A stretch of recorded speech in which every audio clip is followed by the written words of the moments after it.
Welcome back to Easy ESL English. Learning to speak English, American English, like a native. Lesson number 1. We're going to work on pronunciation of the past tense words that end in ED.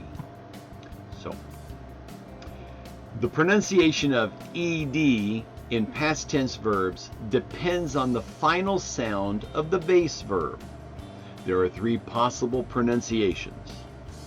Number 1, if the base verb ends in a voiceless sound such as the letter P, T, K, F, S, SH, CH, then the ED ending is pronounced as a T.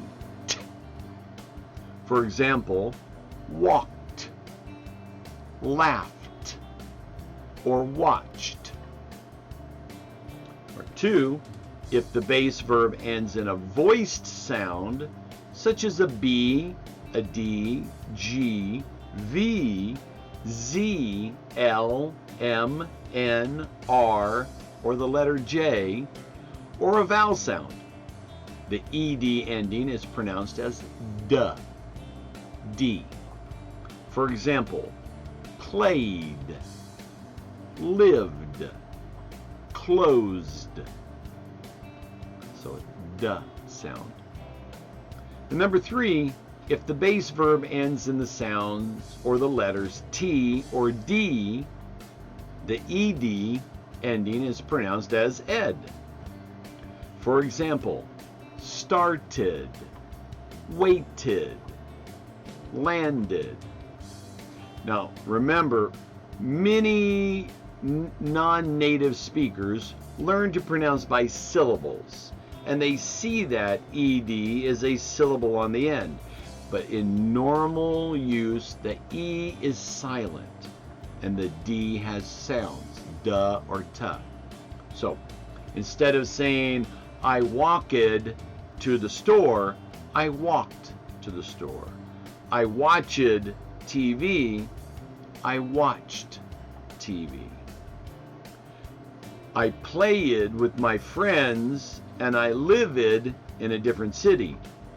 I pleɪd with my friends and I lived in a different city. But remember, I waited in line until the movie started. So always if a T or a D, ed, are playing landed at the airport. So practice. You must practice these.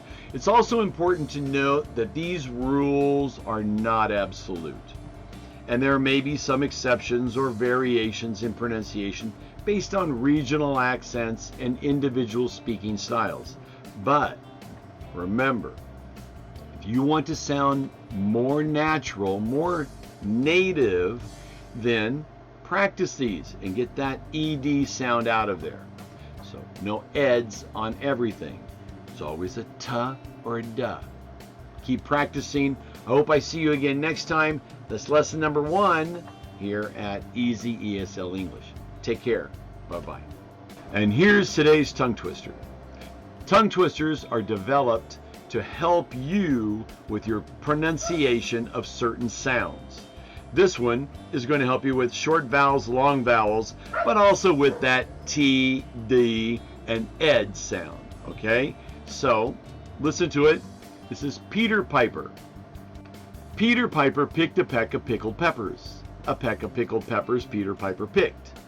If Peter Piper picked a peck of pickled peppers, where's the peck of pickled peppers Peter Piper picked? So listen to it clearly. I'll go through it slowly.